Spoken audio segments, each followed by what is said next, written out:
2023 nang salakayin ng mga tauhan ng PNP-CIDG Intelligence Unit ang lying-in clinic na ito sa Balot, Tondo, Maynila. Nakatanggap kasi sila ng reklamo na ang nangangasiwa raw ng clinic isang babaeng senior citizen na nagpapanggap umanong doktor. Ginagamit daw ng sospek ang pangalan at license number ng isang lehitimong doktor na nakatrabaho niya mahigit 20 taon nang nakalilipas. Naaresto noon ng sospek na isang midwife o kumadrona. Ayon sa barangay, nakapagpiyansa siya.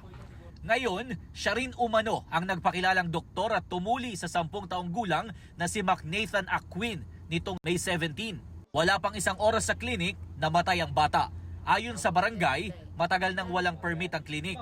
Walang request, so ang alam namin hindi siya nag-ooperate. Ang alam namin, licensed midwife siya.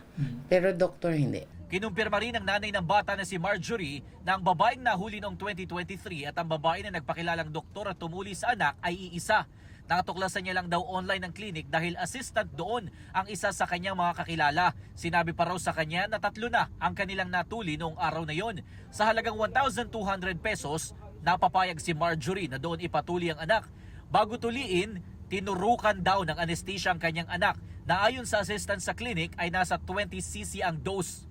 Nakatakdang i-autopsy ng NBI ang bangkay ng bata para malaman ang sanhi ng kanyang pagkamatay. Pero nagdadalawang isip pa raw dito ang pamilya. Para po kasing naawa na po ako sa anak ko eh. Sobrang bata po ng anak ko eh. Para mamatay na dahil lang sa ganyan eh. Hindi ko po talaga siya mapapatawad.